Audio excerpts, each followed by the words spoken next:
Hallo, my naam is Janine van die Kerk van Radio Kansel. Dit het begin reën, so ek beter hardloop by die huis te kom. Maar voordat ek doen, wil ek gou met jou deel uit 1 Timoteus 2. Begin by vers 1 waar Paulus vir gebedsmeking en danksegging vra vir alle mense, en dan in vers 2 gaan hy aan en sê vir konings, vir almal wat in gesag is, sodat ons rustige en stil lewens vol van godvreesendheid en waardigheid kan lei.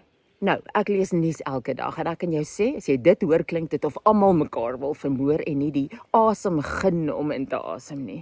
Maar die waarheid is, ek ken great mense in alle rasse en hulle wil nie my besteel of my vermoor nie. Hulle wil net alleen gelos word om hulle kindertjies groot te kry en te gaan werk en hulle God te dien.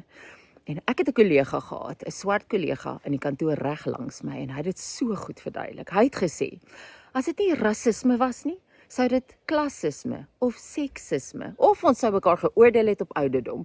Solank ons bereid is om daarvoor te val, sal Satan 'n leen hê om die onmin te kry wat hy so narstigtelik soek.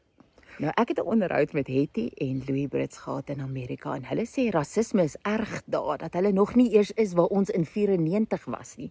Ons het moeilike, harde lesse geleer, want ons het nie 'n keuse gehad nie, maar dis 'n goeie ding. Jy weet natuurlik dat Spreuke sê daar 7 goed wat God haat, en een van hulle is iemand wat onmin, iemand wat tweespalt saai. So elke keer as jy by 'n braai en 'n gesprek is en iemand loop by jou weg en hulle haat iemand meer, of hulle is meer arrogant, of hulle dink hulle is beter as iemand anders as gevolg van jou woorde, as hulle iemand verag, minderwaardig ag as gevolg van jou woorde, dat jy iets gedoen wat die Here haat. En dis 'n ernstige ding. So, hier's wat ek sê. Ons is op aarde om almal te dien en lief te hê.